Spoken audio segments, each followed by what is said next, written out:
Ya es viernes y como todos los viernes, antes de las heladas, pues hay que hacerle un repaso a la información que durante 7 días, como es el nombre de este programa, hemos presentado aquí en los espacios de Sin embargo al aire y también en Estudio B.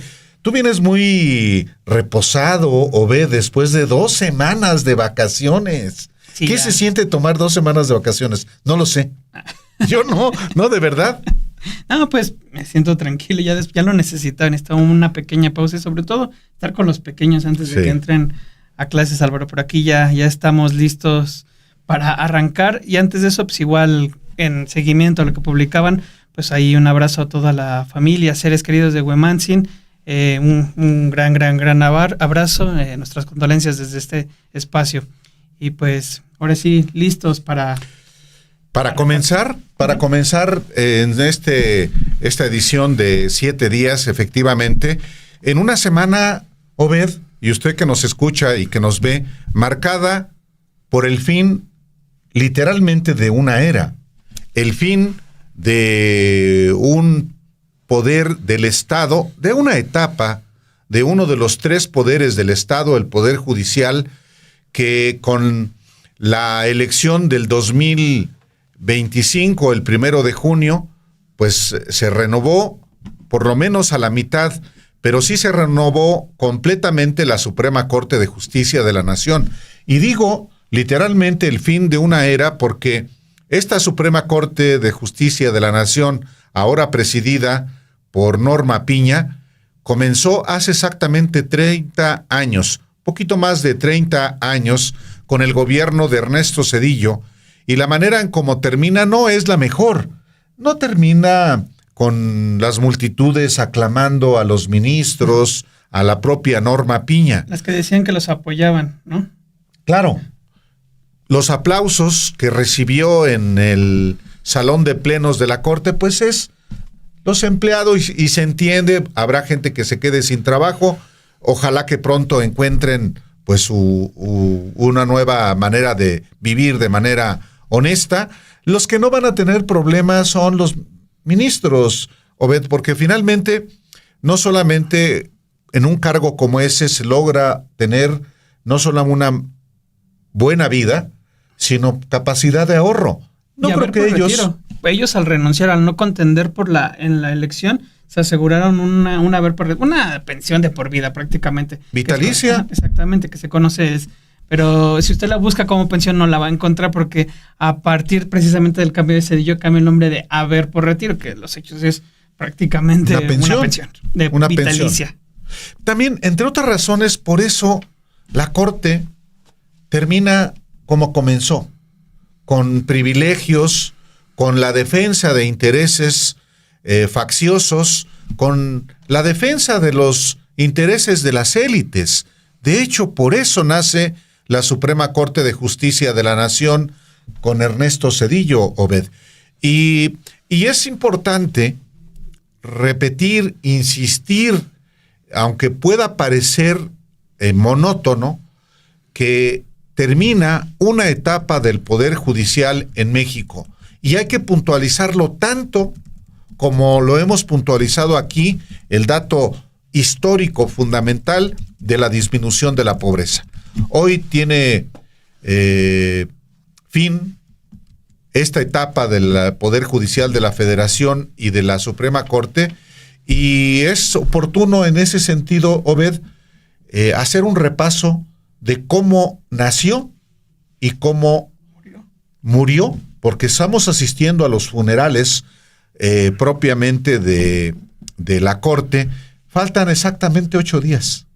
Exactamente 8 días. El 1 de septiembre entra la nueva Corte, la Corte electa democráticamente mediante urnas. Esta Corte que será reducida a 9 integrantes precisamente, y que a diferencia de los actuales integrantes no tendrán el salario que tienen y otras cuestiones, tendrán tiempos para resolver legalmente distintos asuntos, entre ellos, por ejemplo, los adeudos fiscales, que pues, prácticamente pateó esta Corte, adeudos fiscales de Salinas Pliego, de empresas como Pegasus y demás, adeudos al SAT. Lo que van a tener que hacer es resolverla, y el tiempo es de no más de 6 meses, Álvaro.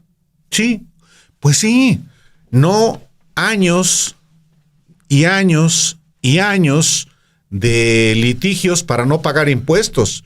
El caso de Ricardo Salinas Pliego va a definir también cuál es el rumbo de la siguiente Suprema Corte de Justicia de la Nación, que nace para defender los intereses oligárquicos y termina defendiendo esos intereses oligárquicos. Y si te parece, Obed, vamos a este reportaje, este primer tema del día de hoy, y volvemos.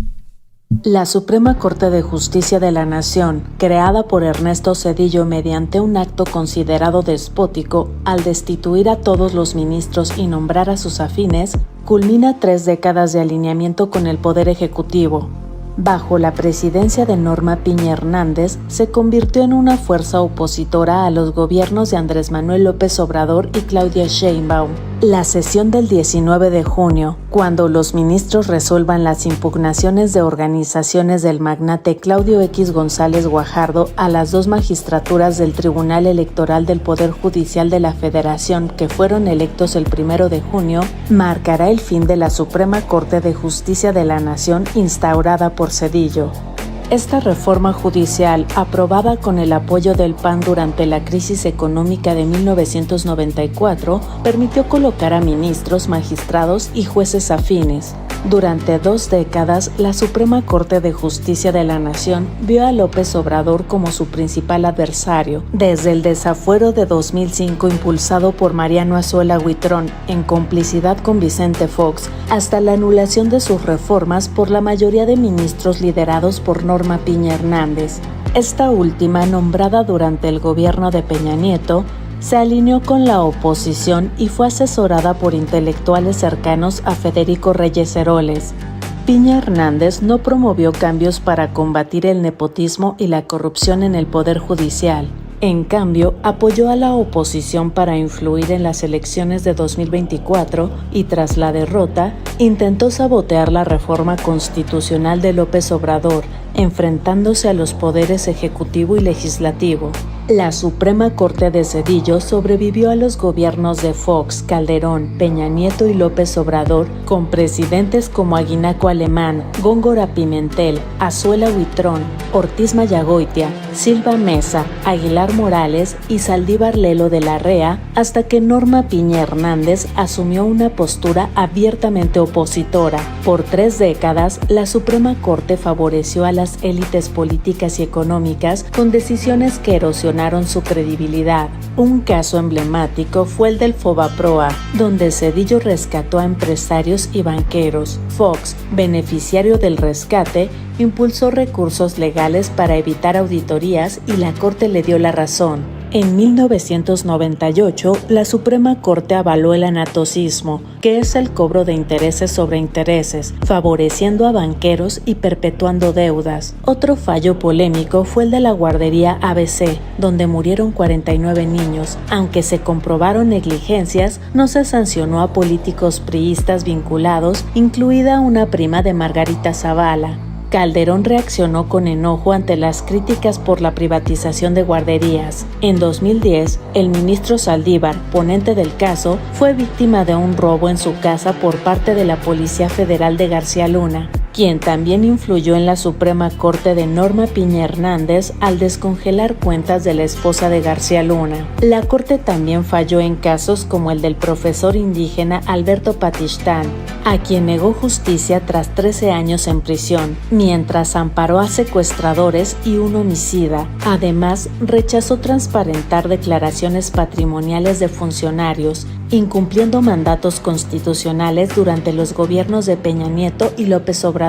La Suprema Corte de Justicia de la Nación de Zedillo no resolverá el adeudo fiscal de Ricardo Salinas Pliego, que asciende a 74,000 millones de pesos, cuya resolución fue retrasada por el ministro Aguilar Morales. Este y otros casos quedarán en manos de la nueva Corte, cuyos integrantes, elegidos por voto popular, buscarán terminar con la corrupción y aplicar la ley sin privilegios.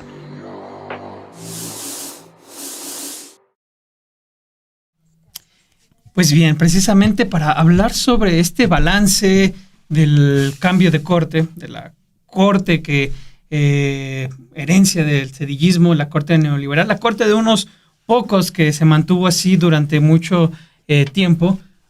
Ustedes, Álvaro, tú y Alejandro Páez Varela hablan con la ministra Lenia Batres Guadarrama, quien precisamente es una de las actuales integrantes de este máximo tribunal de justicia que participa en la elección de junio pasado, que resulta electa, es la segunda más votada después de Hugo Aguilar, el que va a ser el ministro presidente, y ella les hace una especie de análisis de lo que fue esta corte, en lo que terminó y sobre todo de algo elemental, lo que quiso llevar a cabo la ministra presidenta Norma Piña Hernández, este golpe judicial, este golpe institucional en distintas medidas, ya lo denunciaban como corte, legislaban, porque los hechos hicieron eso, legislar distintas cuestiones y sobre todo queriendo echar atrás la reforma judicial. Sí, es pertinente hacer una evaluación de lo que fue no solamente el periodo de la Suprema Corte de 30 años, sino en esta etapa final de Norma Piña, que como no había ocurrido antes, se convirtió efectivamente en opositora del Ejecutivo.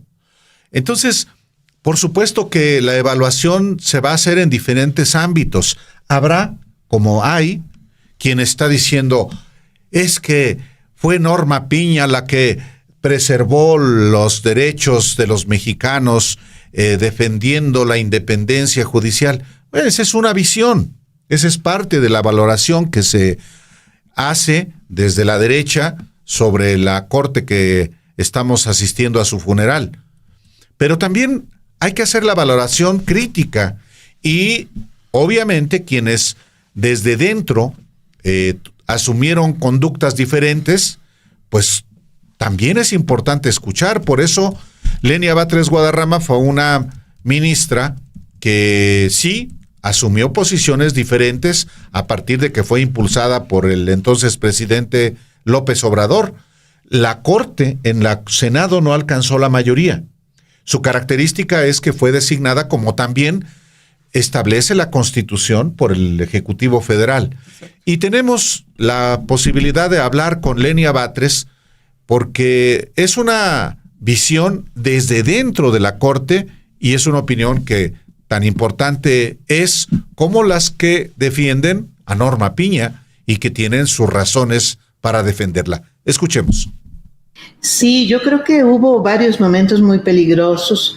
Uno, por supuesto, busca descalificar al presidente electo y en ejercicio, en funciones, a través de estos signos de desprecio pues institucional que nunca antes vistos, un maltrato y una relación absolutamente innecesaria en un primer momento y por supuesto pues después ya estar tomando estas resoluciones a todas luces inconstitucionales. Bueno, llegamos a un momento incluso totalmente fuera de serie en la lógica misma del Poder Judicial mexicano, que fue pues este momento que se da el 5 de noviembre del año pasado, cuando discutimos pues algo inédito que nunca en la doctrina jurídica mexicana pudo haberse concebido, que era discutir, que la Corte discutiera si una reforma constitucional era constitucional. Esto lo tuvimos resuelto y creo que afortunadamente lo seguimos teniendo resuelto. No puede la Corte exceder el marco constitucional y por lo tanto no puede ser más que garante de que la legalidad se encuentre conforme a la constitucionalidad, pero no puede inventarse que la Constitución esté conforme a la Constitución porque entonces se inventa una Constitución la propia Corte y no tenemos nosotros esa facultad y por supuesto que haberlo hecho pues sí efectivamente habría sido pues una especie de golpe de Estado y no institucional pues por medio de un poder judicial que ha sucedido sucedido en otros países. Pero hubo esos momentos, hubo otro momento que yo no sé si recuerden, en el que se filtró un proyecto del ministro Aguilar, del ministro Luis María Aguilar, que ya estaba proponiendo la destitución del presidente. Por supuesto, él mismo lo retiró y dijo no, era solamente un proyecto que ya después desechamos. Pero estaban midiendo la reacción pública, midiendo, porque finalmente si esto pudo suceder en otros países fue porque el Poder Judicial, porque se fue aceptando que los poderes judiciales usurparan la legalidad misma, la constitucionalidad. También, Álvaro, ustedes hablan con Yasmín Esquivel, la otra ministra que se integra la actual composición de la Suprema Corte de Justicia de la Nación, quien también se va a las urnas, es decir, decide entrar a la elección judicial, una de las 3 que resultan electas en este proceso que aún estaban en funciones, la otra es Loreta Ortiz Alf, y ustedes hablan con Yasmín Esquivel, quien les describe precisamente lo que a su parecer fueron los principales errores en los que incurrió la ministra Norma Piña. Habla de esto que ustedes lo expusieron como pocos en relación a cómo se fue cooptando por estos grupos de poder con los que incluso se reúne. Recordemos que ella lo reconoce, tiene una reunión con magistrados electorales en la casa del ministro José Luis Alcántara Carrancá, y en esa reunión está nada más y nada menos que Alejandro Moreno Cárdenas, el dirigente nacional del PRI. Y también hubo reuniones de la propia Norma Piña en la casa de Federico Reyes Heroles, este escritor vinculado pues a intereses no solamente políticos del PRI, del PAN, sino intereses energéticos, y su hija, que es mano derecha de Norma Piña. Por supuesto, nos hubiera gustado, Obed, y usted que nos escucha y que nos ve, hablar también con Lainez Potisek, o hablar con la propia Norma Piña, o hablar con otros ministros de la Corte, incluyendo aquellos que fueron propuestos por Andrés Manuel López Obrador, como González Alcántara Carrancá, o la ministra Margarita Ríos Farjat, con la propia Loreta Ortiz Alf. Exacto. Varios de estos, o las ministras y el ministro propuesto por López Obrador, asumieron una conducta muy semejante a los ministros del PRIAN. La evaluación que ellos hacen sobre lo que fue esta corte, pues lo han estado haciendo en otros medios. Y está bien que lo hagan, que lo hagan. Nosotros le presentamos aquí la evaluación de quienes están dispuestos a hablar al respecto. También, en buena medida, revelan qué intereses representan esos ministras y esos ministros. En fin, pero esa es la voz de una ministra de la Corte, de Norma Piña, que fue propuesta también por el expresidente López Obrador y que va a estar en la siguiente corte. Escuchemos. Primeramente, Álvaro, creo que al principio de la presidencia de Norma Piña, además de las fallas de carácter político, creo que ella se dejó llevar por el canto de las sirenas al inicio, pero después se dejó cooptar por un grupo de conservadores, un grupo de personas que le asesoraban, donde le decían que su posición debe ser en contra del presidente, que no debía haber diálogo, que no debía haber coordinación, que no debía de haber ninguna relación con el presidente ni con los poderes. También otra cosa que se sucedió y que lo vimos todos fue esos mensajes totalmente inadecuados al presidente de la mesa directiva del Senado, en aquel entonces el senador Armenta, ahora gobernador, esa serie de mensajes totalmente inapropiados. Aquella carta que expide y le envía al presidente López Obrador, donde dice que el dinero de los recursos que se tienen en los fideicomisos del Poder Judicial Federal se van a dedicar a las víctimas del huracán Otis, otra de los errores, y miente, porque nunca se destinó ese dinero a las víctimas y las personas que lo requerían en ese momento del huracán Otis. Entonces, todo esto efectivamente abrió un expediente varios para revisar la reforma al Poder Judicial. Quiso y lo hizo de 1000 formas tratando de evitar que esta reforma judicial se pudiera dar un paso adelante. No lo logró. Lo único que logró fue que se convenciera más tanto las autoridades, el presidente López Obrador, que emite la iniciativa, las cámaras locales, la Cámara Federal y el Senado aprueban esta reforma, convencidos totalmente que no podíamos seguir el Poder Judicial en manos de esta persona, que es Norma Piña, y de este grupo que estaba en contra abiertamente del Poder Ejecutivo y del Poder Legislativo inclusive. Solamente se reunía con unos cuantos, como usted lo acaba de señalar. Me parece totalmente inapropiado que se vaya a cenar y que convoque a los magistrados para que esté ahí presente el líder de un partido político opositor al gobierno federal. ¿Por qué no lo recibió en la oficina? En la corte, donde hay cámaras por todos los pasillos. Desde que usted llega hay cámaras pues ahí se recibe a las personas cuando quieren ver sus asuntos o cuando tienen alguna inquietud, se les recibe en la corte. Yo no sé qué necesidad hay de irse a una casa a hacer una cena en la casa de otro ministro, a hacer una cena, y después dijo el ministro que él no sabía para qué le habían pedido prestada la casa. En fin, todos esta serie de situaciones.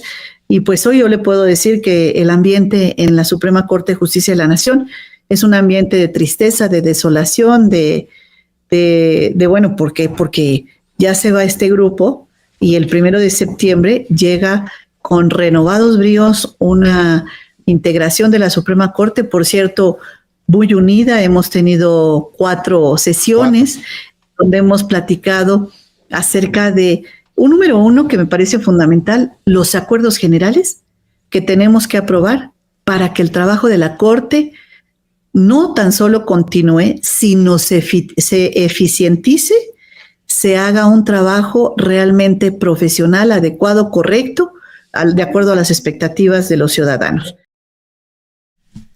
El otro entrevista, todas estas entrevistas son importantes porque se dan en un periodo, en lo que estamos conociendo prácticamente como los funerales de la vieja corte neoliberal y la entrada de la nueva corte.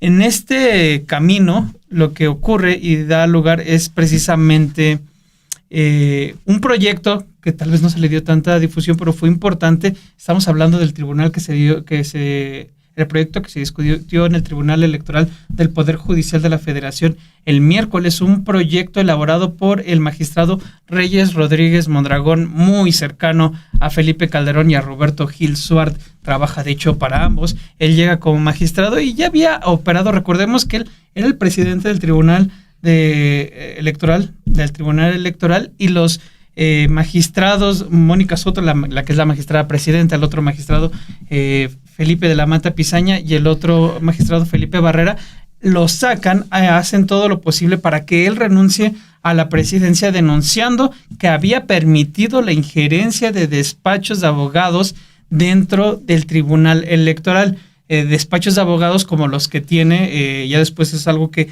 fuimos reporteando, despachos de abogados similares a los que tiene, por ejemplo, Roberto Gil Suart, con quien él trabajó cuando era Roberto Gil Suart el jefe de la oficina de presidencia. Secretario particular de Felipe Calderón Hinojosa.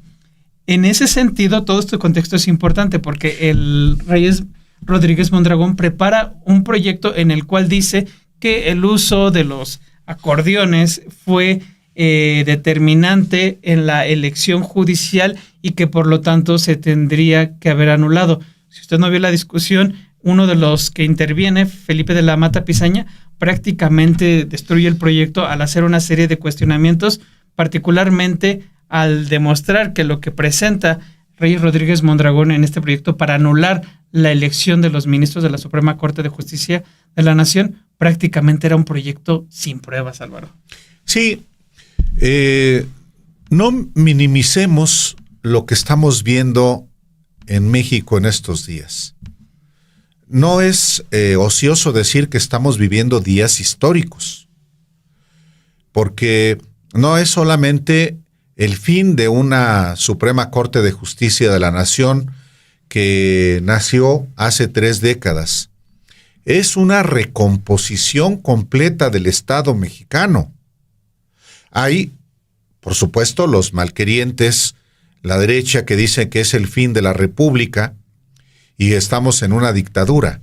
Pues esa es una visión que, sin embargo, choca con la realidad. La otra parte, en efecto, es un cambio trascendental, histórico, y hay unas nuevas lógicas en este país. Hacer una revisión de lo que está pasando en México es obligado. Insisto, es histórico. Ahora que a mí me tocó vivir, ya estoy viejo, como periodista y como ciudadano, el nacimiento de aquella corte en un contexto, Obed, que muchos no habían nacido de la gente que nos ve, o que estaban buscando salvar lo que tenían en medio de una crisis brutal, la de 1994-1995. En ese contexto nace el nuevo Poder Judicial de la Federación, que ahora llega a su fin. Nace también en medio de una crisis política derivada de 2 elecciones estatales, no solamente la de Zedillo, sobre todo la elección del 20 de noviembre de 1994 en Tabasco. Ese fraude electoral de Roberto Madrazo contra Andrés Manuel López Obrador, que por primera vez en la historia implica la demostración de un despilfarro multimillonario para ganar la gubernatura de Tabasco. 241 millones de pesos, cuando el tope de gastos no llegaba ni a 5 millones de pesos, para que usted dimensione. Y entonces se genera un conflicto en Tabasco que es prácticamente paralelo al nacimiento de la Suprema Corte de Justicia de la Nación, que ahora muere. Y en Chiapas hay otro fraude electoral en el mismo año en el que se produce el levantamiento armado del EZLN en 1994. Así es que, por eso pido que no se minimice la dimensión histórica de lo que hoy estamos viviendo, porque es cerrar una etapa de México y de los poderes y de la manera en cómo se entiende también la política, el gobierno, el servicio público y también la relación entre los poderes y la sociedad. Y en ese sentido, revisar cómo llega a su fin el Poder Judicial y la Suprema Corte, pues es obviamente obligado, sobre todo porque este magistrado, Felipe de la Mata Pizaña, alude a cómo por primera vez en la historia de México se pide anular una elección sin elementos, pese a que en 2006, por ejemplo, sí los hubo y no se hizo. Hubo una nulidad de la elección, una elección que se anuló, que fue de la de Tabasco, 6 años después del fraude de 1994, y se anuló por las mismas razones, porque hubo fraude electoral. En el año 2000, el coordinador de la campaña del PRI, que fue anulada, era Adán Augusto López Hernández, el hoy coordinador de los senadores de Morena. Fíjense cómo da vueltas la vida. Pero, volviendo a lo que nos ocupa en este día, pues Felipe de la Mata Pizaña, magistrado de la Sala Superior del Tribunal Electoral, hace esta evaluación también. Es decir, se trataba de un expediente en el que no existía prueba alguna que pudiera llevar a la conclusión de la existencia de esta especie de, ¿cómo decirlo?, de, pues, estrategia, como dice el proyecto, estrategia sistemática, generalizada e ilícita, que por cierto, a juicio de los ponentes, llevaban la nulidad de la elección. Pero hay que recordar, por ejemplo, que en toda la historia del tribunal solo se han anulado 73 elecciones. Solo 73. Nunca una de tipo nacional. Esta es la primera vez que se propone anular una elección nacional. Hay que recordar, por ejemplo, la elección del año 2006, donde se acreditó fehacientemente que el presidente de la República intervino de manera ilícita, donde se acreditó fehacientemente que hubo dinero del empresariado en contra de uno de los candidatos, donde se acreditó fehacientemente que hubieron campañas negras ilícitas y donde estaba además empatada la elección. Y sin embargo, no se anuló la elección. ¿Qué tenían de especial estos acordeones que eran como papeles mágicos que hipnotizaban a todas las personas y que hacían que perdieran su juicio y votaran necesariamente por las personas que estaban en el acordeón? Y todavía es peor, cuando los acordeones no eran iguales entre sí. Era un expediente sin pruebas, así de claro, sin racionalidad alguna. A ver, Álvaro, tú me comentabas la otra vez que identificaste que ahí hay un pleito muy particular entre los ahí residuos de la derecha, o que lo que queda de esta derecha que se trata ahí de agrupar, aglutinar en aras de tener un proyecto político hacia 2027, pero particularmente hacia 2030.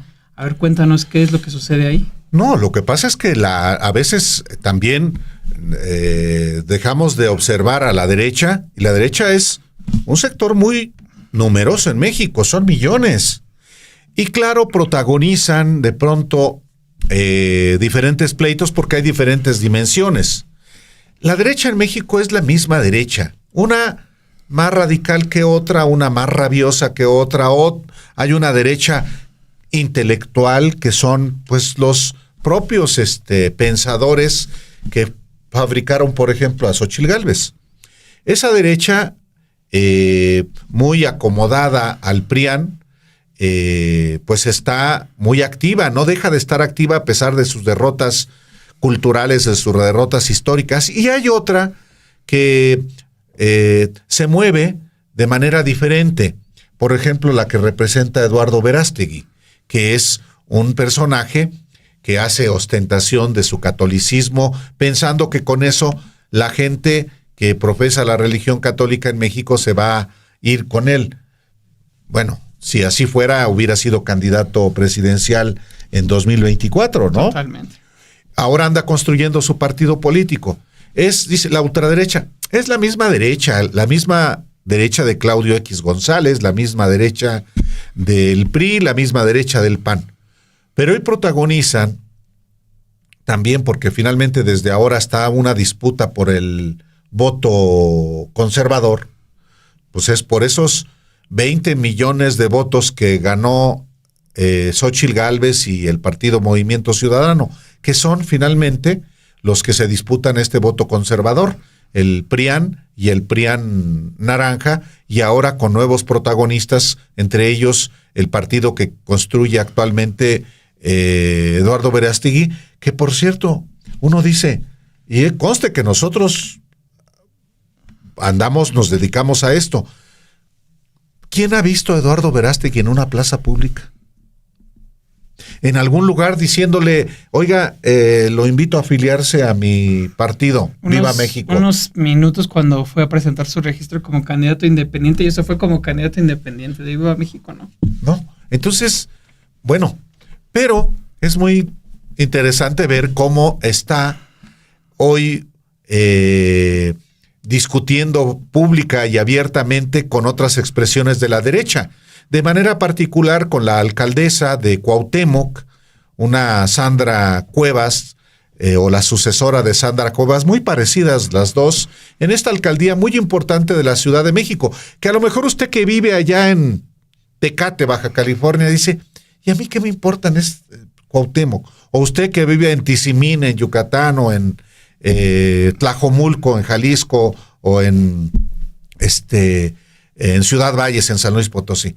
Bueno, parte de las expresiones de la derecha que está organizándose para disputarse el voto conservador.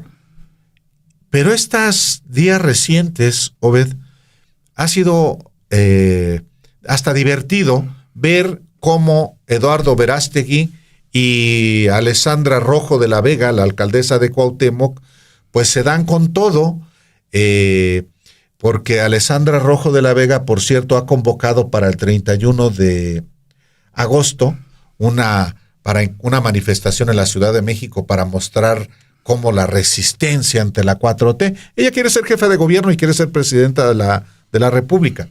Pero Eduardo Verástegui quiere ser presidente de la República también. Alguien que se considera súbdito de Donald Trump.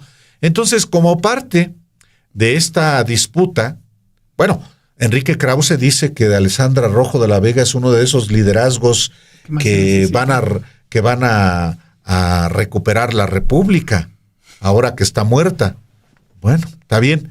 Krause, como con Xóchitl Gálvez, pues apoya a Alessandra Rojo de la Vega, y el desafío viene de Eduardo Verástegui, y entonces ellos y sus prosélitos protagonizan actualmente un agarrón que vale la pena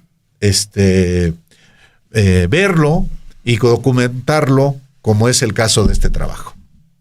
La derecha en todas sus tonalidades se encuentra sumergida en un conflicto que detonó cuando el actor Eduardo Verástegui, quien busca crear el partido político Viva México, haciendo ostentación a su catolicismo y su adhesión ideológica a Donald Trump, cruzó críticas con Alessandra Rojo de la Vega, la alcaldesa de Cuauhtémoc. Como parte del pleito, Verástegui y la alcaldesa Rojo de la Vega han cruzado descalificaciones llamándose charlatanes, corruptos, enfermos, intolerantes, traidores, fanáticos, farsantes y vendidos. El choque incluso ha alcanzado a la ex candidata presidencial Xóchitl Gálvez y a la senadora Lili Téllez, en lo que representa la disputa por la agenda y el voto conservador del país. Alessandra Rojo concitó críticas desde la misma derecha cuando llamó enfermo a Verástegui por convocar a rezar el rosario, una oración católica que no a toda la derecha le gusta. ¿A alguien más se le hace sumamente enfermo este cuate? Casi me dan más miedo estos que los delincuentes, escribió Rojo de la Vega en sus redes sociales el 18 de agosto en referencia a Verástegui,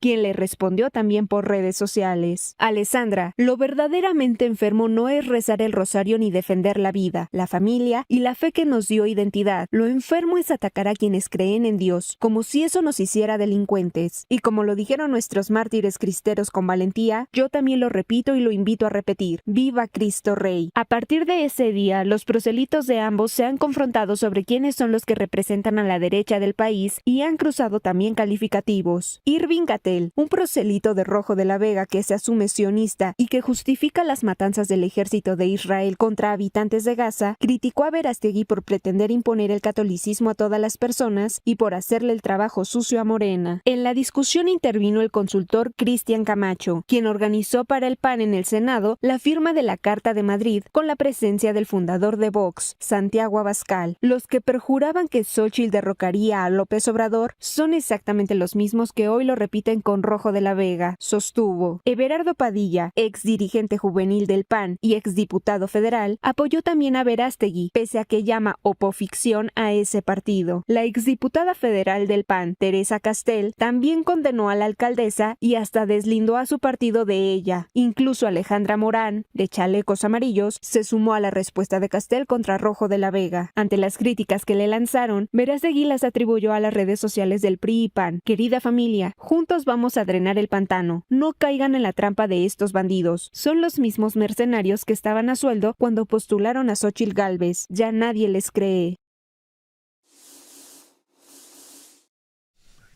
Álvaro, tú publicas, das cuenta de cómo Pablo Antonio Jiménez Pons, quien es yerno del fugitivo Hernán Bermúdez Requena, el que fue el responsable de seguridad a lo largo de 6 gobernadores, o que estuvo ahí involucrado en distintas tareas, colaborador de 6 gobiernos en Tabasco, jefe criminal de la Barredora. Pues bueno, su yerno, dices tú, publicas, renuncia a la Dirección General de Planeación Sectorial de la Secretaría de Ordenamiento Territorial y Obras Públicas del gobierno de Javier May en Tabasco. Es decir, el yerno del líder de la Barredora estaba trabajando en el actual gobierno de Javier May.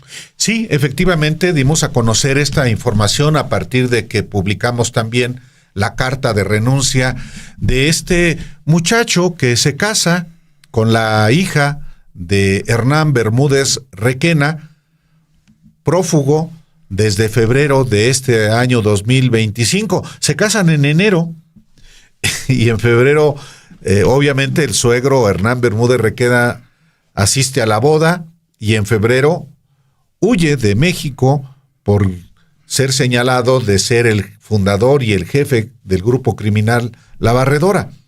Se había mantenido en este cargo el yerno de Bermúdez Requena. Tiene vínculos delictuosos el muchacho. Yo no puedo decir eso. El asunto es que presenta esa renuncia a partir de que, pues, tiene una relación con un fugitivo y políticamente, pues decide él, pues ahí nos vemos. No sé si se la piden o él voluntariamente presenta su renuncia, pero forma parte de esta investigación que la Fiscalía del Estado de Tabasco realiza contra este grupo criminal La Barredora y que pues implica a muchos personajes vinculados a Adán Augusto López Hernández, el actual coordinador de Morena en el Senado, que encabeza un grupo político de Morena en Tabasco, antagónico al del gobernador Javier May. Y es en este contexto en el que este muchacho, que había sido subsecretario en el gobierno de Adán Augusto López Hernández en Tabasco, pues renuncia.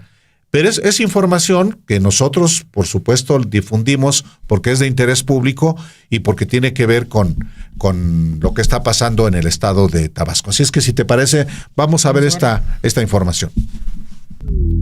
Pablo Antonio Jiménez Pons, yerno del fugitivo Hernán Bermúdez Requena, acusado de fundar y dirigir el grupo criminal La Barredora durante su etapa como secretario de Seguridad Pública de Tabasco, renunció a la Dirección General de Planeación Sectorial de la Secretaría de Ordenamiento Territorial y Obras Públicas del gobierno de Javier May. En su carta de renuncia, fechada el 22 de julio, efectiva desde el 1 de agosto, Jiménez Pons manifestó: "Es mi voluntad dar por terminada la relación de trabajo que me unía a dicha dependencia. Esta decisión se produce en medio de la captura de presuntos cómplices de su suegro, quien fuera nombrado secretario de Seguridad Pública de Tabasco en 2019 por Adán Augusto López Hernández".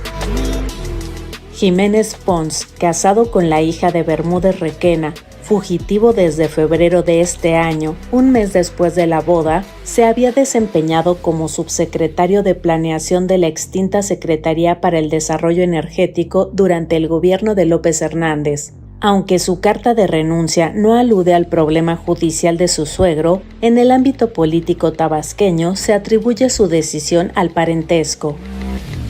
El grupo de López Hernández, actual coordinador de los senadores de Morena y presidente de la Junta de Coordinación Política del Senado, mantiene una confrontación con el del gobernador May y domina la mitad del Consejo Estatal de Morena, aunque ya no cuenta con representantes en el gabinete.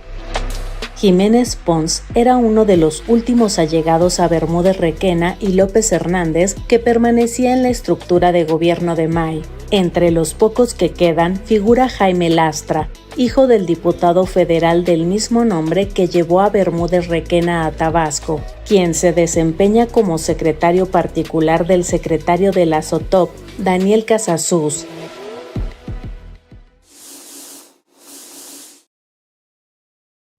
Estamos riéndonos porque efectivamente es pues ve uno las lógicas locales también, las disputas por el poder y las luchas de grupos. También hay que verlo, tampoco hay que dramatizar. Las luchas de intereses, las luchas por el poder son parte de la democracia. Pues sí, eso también hay que verlo como parte de un nuevo fenómeno. Hay quienes representan intereses, sí, todos tenemos intereses. El asunto es que esos intereses de pronto chocan. ¿Cómo se resuelve el choque de intereses? Pues se resuelve con base en la ley, se resuelve también en democracia. También eso tenemos que irnos acostumbrando en México. Totalmente, Álvaro. Pues otro tema que es importante dar a conocer en los últimos días en distintas conferencias, ya la presidenta Claudia Sheinbaum Pardo ha cuestionado el hecho de cómo Estados Unidos, este doble discurso, primero por una parte y con la llegada del gobierno de Donald Trump, de calificar, considerar ya desde sus leyes a las organizaciones del narcotráfico como terroristas con todo lo que ello implica, pero al mismo tiempo vemos que con esta designación no ha cambiado su actuar de estar cazando a determinados capos de la droga, apresarlos, tenerlos ahí enfrente de un juicio y al final pues doblegarlos, someterlos a un acuerdo político tras el cual lo que vemos es pues le entregan la información que ellos quieren que les entreguen y posteriormente pues quedan en libertad. Ya ha pasado, por ejemplo, el Vicentillo, el hijo de Ismael El Mayo Zambada, Vicente Zambada, pues es uno de los que declaran en el caso que se lleva contra Joaquín El Chapo Guzmán, y lo que vemos y sabemos él es que ya está libre. El otro es Sergio Barragán el Grande, mismo caso, un narcotraficante asesino demostrado aquí en México, capturado, lleva a Estados Unidos, termina como colaborador, se le libera, y como ese caso pues también podemos estar hablando de otros más, el propio Ratón y el hijo de Ovidio Guzmán, el hijo de Joaquín El Chapo Guzmán, también se acogió a colaborar con las autoridades de Estados Unidos, y más recientemente Ismael El Mayo Zambada, de cuyo traslado aún no se ha especificado en qué circunstancias se dio, pues él denunció haber sido secuestrado aquí en México y luego termina siendo trasladado allá a Estados Unidos. Pues bueno, al final él también termina colaborando con un país que dice ir contra los principales narcotraficantes, pero que los hechos pues se sienta a negociar con ellos para después dejarlos en libertad, Álvaro. ¿A cambio de qué Estados Unidos deja en libertad o mejora las condiciones de reclusión de narcotraficantes mexicanos? A cambio de información, sin duda. A cambio también de dinero, porque no se nos olvide, ¿dónde lava dinero el narcotráfico? En México sí, pero también en Estados Unidos. Los circuitos financieros estadounidenses sirven para lavar miles de millones de dólares. Un narco que tiene en México sus inversiones, los tiene también en Estados Unidos. De otra manera no se entiende cómo es que salen en libertad o mejoran sus circunstancias los narcotraficantes que son detenidos allá o extraditados por las autoridades mexicanas, como Ismael El Mayo Zambada o como el Ratón Ovidio Guzmán. Dicen los opositores en México que van a cantar, que canten, que digan quién los protege, que digan quiénes son sus cómplices en el negocio del narcotráfico. ¿Quién puede espantarse de eso? Que son de Morena, que sean de los que sean, que hablen. Hasta ahora no ha pasado eso. Lo que sí ha pasado es efectivamente este arreglo y bueno, si eso es para efectivamente debilitar y terminar con organizaciones criminales, qué bueno que así sea, que dejen de enviar armas a los terroristas como los estadounidenses dicen que son los cárteles en México, en México, para que dejen de hacer daño. En fin, pero este reportaje, Obed, es un reportaje justamente de los capos que en Estados Unidos, pues, llegan, están un rato en prisión y quedan libres. Así, tal cual. Y pues, Álvaro, con este video los estaríamos dejando y estaríamos ya llegando al final de otra transmisión de 7 días. Ahora sí que después de 14 días que no nos acompaña, pues ya estamos aquí de regreso. Sí, hombre, pues vienes bien descansado. Sí. Uno aquí trabajándole. Bueno, lo dejamos con este reportaje y gracias, lo espero hoy a usted a las 6 de la tarde y nos vemos pronto, Obed, aquí. Hasta luego. Hasta pronto. Bajo la justificación de los llamados acuerdos, el gobierno de Estados Unidos ha concedido beneficios a varios de los narcotraficantes mexicanos más peligrosos, entre ellos el Mayo Zambada, el Rey Zambada, el Vicentillo, el Ratón y el Grande. Algunos de estos capos lograron evadir la justicia gracias a que aceptaron declararse culpables y cooperar con las autoridades de la Unión Americana. Uno de los casos más recordados es el de Francisco Rafael Arellano Félix, quien luego de cumplir solo 2 años en prisión en Estados Unidos, quedó en libertad y regresó a México, en donde un 13 de octubre de 2013 encontró la muerte mientras se encontraba en una fiesta que se llevó a cabo en un hotel de lujo ubicado en Cabo San Lucas, en Baja California Sur, evento al cual incluso asistieron personalidades del mundo del espectáculo y del deporte nacional. El más reciente acuerdo de este tipo es el de Ismael El Mayo Zambada García, ex líder del cártel de Sinaloa, quien después de librar la pena de muerte en manos del gobierno de la Unión Americana, se prepara para declararse culpable de los cargos de narcotráfico en ese país, hecho que confirmó el propio Brian Cogan, juez del Tribunal de Distrito de los Estados Unidos para el Distrito Este de Nueva York. En febrero de 2020, The New York Times dio a conocer que Jesús El Rey Zambada, hermano mayor de El Mayo y operador del cártel de Sinaloa, quedó en libertad luego de que testificó en contra de Joaquín El Chapo Guzmán, ex líder del cártel de Sinaloa. Un año después, la Oficina de Control de Activos Extranjeros del Departamento del Tesoro de Estados Unidos dio a conocer que eliminó de sus listas a El Rey, hecho con el que éste quedó libre de cargos en la Unión Americana.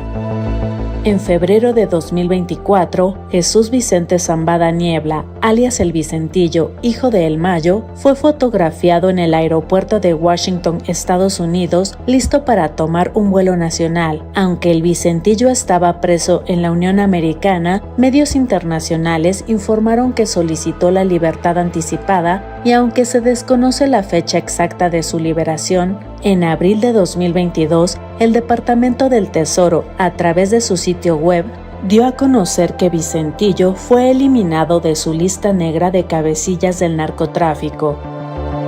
El 9 de julio del presente año, Ovidio Guzmán López, hijo de El Chapo, y quien se encuentra preso en Estados Unidos desde 2023, se declaró culpable de los cargos de narcotráfico y lavado de dinero, en una especie de acuerdo de cooperación al que habría llegado con las autoridades de la Unión Americana, con el que entraría en un programa de testigos protegidos junto con su hermano Joaquín Guzmán López, quien también está preso en Estados Unidos, luego de entregar a Ismael El Mayo Zambada. En noviembre de 2021, Sergio Villarreal Barragán, alias El Grande, quien se desempeñó como lugarteniente en el cártel de los Beltrán Leiva, salió de la lista negra del Departamento del Tesoro de Estados Unidos luego de que llegó a un acuerdo con las autoridades de ese país para vincular a Genaro García Luna, exsecretario de Seguridad Pública de México, con el narcotráfico, con lo que quedó libre de cargos pese a que durante su vida criminal secuestró, torturó y descuartizó a más de 90 personas.